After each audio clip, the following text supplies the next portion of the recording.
नमस्कार। World news में आज दुनिया की नजरें इस वक्त जेनेवा पर टिकी हुई हैं। यहां अमेरिका और ईरान के बीच बातचीत हो रही है। यह बातचीत तय करेगी कि मिडिल ईस्ट में भयानक जंग होगी या नहीं होगी।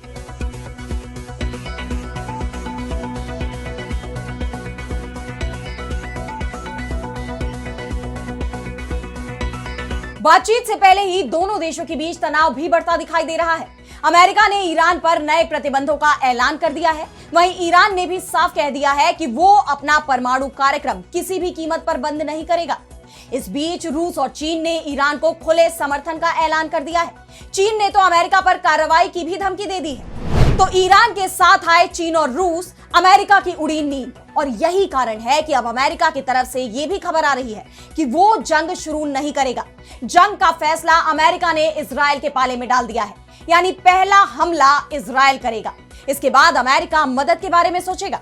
इस पर हम करेंगे विस्तार से चर्चा, लेकिन आइए जरा उन खबरों को भी देख लें जिन पर आगे होगी बात। पीएम मोदी ने इजरायली संसद को किया संबोधित। Speaker of the Knesset medal से किए गए सम्मानित। ईरान के विदेश मंत्री अराक्ची ने मोदी की यात्रा को बताया दुर्भाग्यपूर्ण। संयुक्त राष्ट्र में भारत ने पाकिस्तान को दिखाया आईना। कहा कश्मीर का बजट पाकिस्तान को आईएमएफ से मिले बेलआउट पैकेज से भी ज्यादा। ओआईसी को भी जमकर धोया। चागोस डील पर ब्रिटेन ने रुख किया साफ। अमेरिका के दबाव में झुकने से किया इनकार। कहा समझौते पर नहीं लगी रोक, अटकलों को किया खारिज। और चलते चलते में देखेंगे तुर्कमेनिस्तान के रेगिस्तान में 55 साल से धधकती आग का राज। गेट्स ऑफ हेल की क्या है वजह? इन सभी खबरों पर हम विस्तार से करेंगे बात, लेकिन पहले एक नजर हेडलाइंस पर। टैरिफ के बाद थर्ड कंट्री डिपोर्टेशन पॉलिसी भी हुई गैर कानूनी। अमेरिकी कोर्ट ने राष्ट्रपति ट्रंप के फैसले को दिया रद्द करने का आदेश। सुप्रीम कोर्ट करेगा आखिरी फैसला। एप्स्टीन फाइल से जुड़ा एक और बड़ा खुलासा। अमेरिकी राष्ट्रपति ट्रंप समेत कई शख्सियतों के खिलाफ जानबूझकर जारी नहीं हुए कई दस्तावेज। न्याय विभाग ने मामले में जांच की कही बात। कनाडा के बदले सुर। खालिस्तानी आतंकी निज्जर की जान लेने के मामले में भारत के दखल को नकारा। कनाडाई पीएम कार्नी के भारत दौरे से पहले आया बयान। यूएई के लोन पर बुरा फंसा पाकिस्तान। $2 अरब के रोल ओवर पर अभी तक फैसला नहीं। राहत के लिए शहबाज सरकार यूएई से कर रही बातचीत। तो अमेरिका और ईरान के बीच जेनेवा में बातचीत हो रही है और यह बातचीत ही तय करेगी कि अगले कुछ घंटों में ईरान और अमेरिका के बीच जंग शुरू होगी या फिर शांति से बात आगे बढ़ेगी। पहले अमेरिका की मांग थी कि ईरान के पास परमाणु बम नहीं होना चाहिए, उसे परमाणु कार्यक्रम बंद करना होगा। लेकिन अब उसकी मांग बढ़कर ईरान के मिसाइल कार्यक्रम और उसके सहयोगी संगठनों तक पहुंच गई है। ट्रंप बात तो खामेनेई को सत्ता से हटाने की भी करने लगे हैं, लेकिन ईरान ने साफ कह दिया है कि खामेनेई रहे या नहीं रहे, लेकिन ईरान की शासन प्रणाली में कोई बदलाव नहीं आएगा। यानी खामेनेई के बाद भी ईरान की नीति में कुछ भी नहीं बदलेगा। इस बीच जेनेवा में बातचीत के लिए पहुंचे ईरान के विदेश मंत्री अब्बास अराक्ची ने साफ कहा कि ईरान न्यूक्लियर वेपन नहीं बना रहा। हम न्यूक्लियर टेक्नोलॉजी का शांतिपूर्ण तरीके से इस्तेमाल कर रहे हैं। ईरान का परमाणु कार्यक्रम ऊर्जा की पूर्ति के लिए है और इसके लिए ही रहेगा। और हम ये सुनिश्चित करेंगे कि ईरान की टेक्नोलॉजी शांतिपूर्ण उद्देश्यों में ही इस्तेमाल हो और भविष्य में ही ऐसा ही होता रहे। लेकिन यूरेनियम के शांतिपूर्ण एनरिचमेंट के अधिकार को ईरान कभी नहीं छोड़ेगा। यानी ईरान ने साफ कर दिया है कि वो परमाणु बम नहीं बनाएगा, लेकिन अपना परमाणु कार्यक्रम बंद भी नहीं करेगा।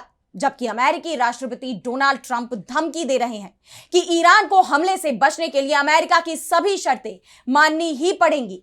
अमेरिका की रेड लाइन को ईरान क्रॉस नहीं कर सकता। ट्रंप बात शांति की कर रहे हैं, लेकिन अमेरिका की तैयारियां जंग की हो रही हैं। अब अमेरिका ने अपना सबसे आधुनिक लड़ाकू विमान F-22 भी मिडिल ईस्ट भेज दिया है। 11 F-22 रैप्टर लड़ाकू विमान इजराइल पहुंच गए हैं। सैकड़ों F-35 पहले से ही यहां तैनात हैं। दो एयरक्राफ्ट कैरियर भी ईरान की घेराबंदी में तैनात किए गए हैं। इसके बावजूद अमेरिकी सेना घबराई हुई दिख रही है। अमेरिकी आर्मी के जॉइंट चीफ ऑफ स्टाफ के चेयरमैन जनरल डैन केन पहले ही ट्रंप को बता चुके हैं कि यह जंग आसान नहीं होने वाली। ईरान के साथ जंग में अमेरिका फंस सकता है। वहीं अब तक शांत दिख रहे चीन के तेवर भी अब तीखे होते दिखाई दे रहे हैं। पहले खबर आई कि चीन ने ईरान को अपनी घातक supersonic anti ship cruise missile CM-302 की सप्लाई शुरू कर दी है, जिसे लेकर उसकी ईरान से गुप्त डील हुई है। और अब चीन ने अमेरिका को धमकी देते हुए कहा है कि अगर उसने ईरान पर हमला किया तो रेयर मेटल की सप्लाई को तुरंत रोक दिया जाएगा। अगर चीन की तरफ से यह सप्लाई रोकी जाती है तो 48 घंटों में ही अमेरिका की हथियार और इलेक्ट्रॉनिक सामान बनाने वाली कंपनियां बंद हो जाएंगी, क्योंकि इसमें रेयर मेटल का इस्तेमाल होता है और इसकी सप्लाई पर चीन का दबदबा है। अमेरिका की जरूरत का 90% रेयर मेटल चीन से ही आता है, और अगर चीन इसकी सप्लाई बंद कर देगा तो फिर ना तो अमेरिका का F-35 उड़ान भर पाएगा और ना ही उसकी कोई मिसाइल ईरान को निशाना बना पाएगी। वैसे जंग के लिए तैयारी तो ईरान भी कर चुका है और अब उसने पानी के अंदर चलने वाले ड्रोन UUV भी तैनात कर दिए हैं। ये ड्रोन बिना चालक के काम करते हैं, समुद्र के अंदर छिपकर मिशन पूरा कर सकते हैं। अमेरिका की सेना इन ड्रोन्स का सामना भी कर चुकी है, जब यमन के हूती विद्रोहियों ने अमेरिका की नौसेना को अंडर वाटर ड्रोन से निशाना बनाया था। हूतियों के पास ये ड्रोन ईरान से ही पहुंचे थे। इन ड्रोन्स की मदद से ईरान स्ट्रेट ऑफ हॉर्मूज को आसानी से ब्लॉक कर सकता है, और अगर स्ट्रेट ऑफ हॉर्मूज बंद हुआ तो दुनिया भर में कच्चे तेल की कीमतें दोगुनी हो सकती हैं। और अब बढ़ते हैं अगली खबर की तरफ, जहां हम बात करेंगे प्रधानमंत्री नरेंद्र मोदी के इजरायल दौरे की। तो पीएम मोदी का इजरायल दौरा इस बार चर्चाओं के साथ सवालों में भी घिरा हुआ है। सबसे बड़ा सवाल तो ये उठ रहा है कि जब ये दावे हो रहे हैं कि मिडिल ईस्ट में कभी भी जंग शुरू हो सकती है, इजरायल भारत के दोस्त ईरान पर कभी भी हमला कर सकता है। इजरायल के प्रधानमंत्री बिन्यामिन नेतन्याहू के खिलाफ आईसीसी ने गिरफ्तारी वारंट जारी किया हुआ है। उन पर हजारों फलस्तीनियों की जान लेने का आरोप है। ऐसे मौके पर पीएम मोदी को इजरायल का दौरा करने की आखिर जरूरत क्यों पड़ गई? वैसे पीएम मोदी की यात्रा का विवाद तो इजरायल तक पहुंच गया। उन्होंने इजरायल की संसद क्नेसेट को संबोधित किया, लेकिन पीएम के भाषण से पहले ही विपक्ष ने सदन का बहिष्कार कर दिया। भारत में सवाल उठ रहे थे कि पीएम मोदी इजरायल की संसद में जब बोलेंगे तो वो फलस्तीन, जिसके अधिकार के लिए भारत हर मंच पर आवाज उठाता रहा है, उसके बारे में वो क्या बोलेंगे। लेकिन पीएम मोदी ने फलस्तीन के अधिकारों की कोई बात नहीं की। वैसे इसे लेकर ईरान से भी प्रतिक्रिया आई है। ईरान भारत की स्वतंत्र विदेश नीति की अभी तक तारीफ करता रहा है, लेकिन अब यह विदेश नीति बदलती दिखाई दे रही है। पीएम मोदी इजरायल पहुंचे तो ईरान के विदेश मंत्री अब्बास अराक्ची ने कहा कि भारत और ईरान के बीच आर्थिक, सांस्कृतिक और राजनीतिक संबंध है। इससे साफ है कि तेहरान और नई दिल्ली के बीच की भागीदारी लगातार मजबूत बनी हुई है। इस वक्त भारत के प्रधानमंत्री इजरायल के दौरे पर हैं और ईरान चाहेगा कि पीएम मोदी इजरायल के सामने फलस्तीन का मुद्दा उठाएं। इजरायल ने 75,000 से ज्यादा फलस्तीनियों की जान ली है। यह स्थिति न केवल चिंताजनक है बल्कि चर्चा का भी विषय है। पीएम मोदी इसे दुनिया के हर मंच पर उठाएं। हम उम्मीद करते हैं कि वो फलस्तीनियों के आत्मनिर्णय के अधिकार पर भी बात करेंगे। ईरान चाहता है कि भारत मिडिल ईस्ट में शांति के लिए बड़ी भूमिका निभाए, लेकिन शायद पीएम मोदी ने अराक्ची की बात नहीं मानी। उन्होंने फलस्तीन का मुद्दा तो उठाया, लेकिन इसे गजा शांति मिशन तक ही सीमित कर दिया। उन्होंने इजरायल की आलोचना नहीं की। अराक्ची ने चाबहार पोर्ट को लेकर भी भारत के रुख पर चिंता जताई है, क्योंकि इस बार भारत की तरफ से चाबहार पोर्ट के लिए बजट का आवंटन नहीं किया गया है। इस पर अराक्ची ने कहा कि यह दोनों ही देशों के लिए निराशाजनक है, जबकि यह पोर्ट भारत के लिए रणनीतिक रूप से बेहद महत्वपूर्ण है। यह भारत को मध्य एशिया, कॉकेशस और यूरोप से जोड़ता है, लेकिन अमेरिका के दबाव में इस बार भारत ने इस पोर्ट से दूरी बना ली है। पीएम मोदी आज ही इजरायल का अपना दौरा पूरा कर देश लौट आएंगे और इस बात की आशंका जताई जा रही है कि पीएम मोदी के लौटने के कुछ ही देर बाद मिडिल ईस्ट में शांति भंग हो सकती है। यहां एक बड़ा युद्ध दस्तक देने वाला है। और अब अगली खबर में बात करेंगे पाकिस्तान को भारत के करारे जवाब की। तो संयुक्त राष्ट्र में एक बार फिर तीखी बहस दिखाई दी, जब भारत ने पाकिस्तान को जम्मू कश्मीर के मुद्दे पर आईना दिखा दिया।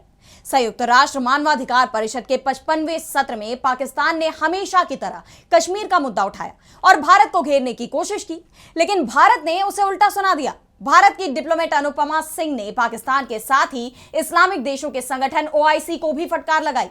उन्होंने पाकिस्तान की आर्थिक बदहाली पर निशाना साधते हुए कहा कि शायद पाकिस्तान को यह यकीन करना मुश्किल लग रहा है कि अकेले जम्मू कश्मीर का विकास बजट उस पूरे बेलआउट पैकेज से दोगुने से भी ज्यादा है जिसके लिए पाकिस्तान IMF के सामने झोली फैलाकर खड़ा है। अगर पाकिस्तान को दुनिया का सबसे ऊंचा रेलवे पुल चिनाब ब्रिज फेक लगता है तो पाकिस्तान जरूर लाला लैंड में रह रहा होगा।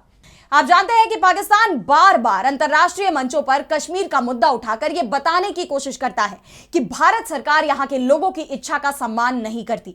उसकी कोशिश है कि अंतर्राष्ट्रीय समुदाय भारत से कश्मीर को अलग करने की उसकी कोशिशों को सही ठहराए, लेकिन हर बार भारत ने उसकी मंशा पर पानी फेरा है। इस बार भी यूएनएचआरसी के मंच पर भारतीय प्रतिनिधि ने पाकिस्तान को साफ कर दिया कि जम्मू कश्मीर भारत का अभिन्न अंग था, है और हमेशा रहेगा। कोई भी झूठा प्रचार इस सच को नहीं बदल सकता। 1947 के भारतीय स्वतंत्रता अधिनियम के तहत कश्मीर का भारत में विलय पूरी तरह कानूनी और अंतिम है। अब अगर कोई मुद्दा बचा है तो वो है पाकिस्तान की तरफ से पीओके पर किया गया अवैध कब्जा। पाकिस्तान को जल्द से जल्द उन इलाकों को खाली करना चाहिए। Despite Pakistan's efforts to destabilize the region through relentless state-sponsored terrorism, Jammu and Kashmir continues to surge ahead, politically, economically and socially. उन्होंने यह भी बताया कि कैसे कश्मीर अब विकास और लोकतंत्र की राह पर आगे बढ़ चुका है।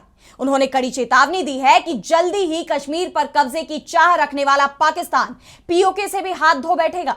भारतीय डिप्लोमेट ने यूएनएचआरसी में यह मुद्दा उठाए जाने पर कहा कि पाकिस्तान भारत के आंतरिक मामलों पर झूठे और निराधार आरोप लगाने के लिए इस परिषद का दुरुपयोग कर रहा है।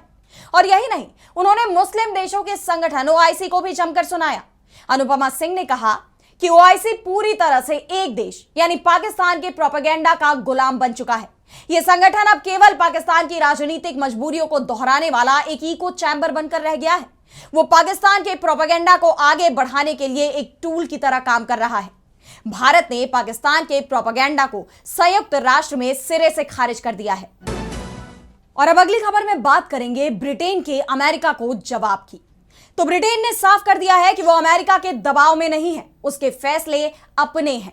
ब्रिटेन ने मॉरिशस के साथ चागोस डील पर रोक की खबरों को पूरी तरह खारिज कर दिया है और साफ कहा है कि चागोस डील पर कोई ब्रेक नहीं लगा है। हमने कभी कोई समय सीमा तय नहीं की है और समझौते के साथ आगे बढ़ने की प्रक्रिया जारी है। दरअसल बीते दिन ब्रिटिश संसद में इस डील का मुद्दा उठा। हाउस ऑफ कॉमन्स में सवाल पूछे गए कि जब अमेरिका ने इस डील पर आपत्ति जताई है, इसे नुकसान का सौदा बताया है, क्या ब्रिटेन की सरकार इसके बावजूद इस डील के साथ आगे बढ़ेगी? इसके जवाब में ब्रिटेन के विदेश मंत्री हामिश फॉकनर ने कहा था कि इस संधि को लेकर संसद में एक प्रक्रिया चल रही है।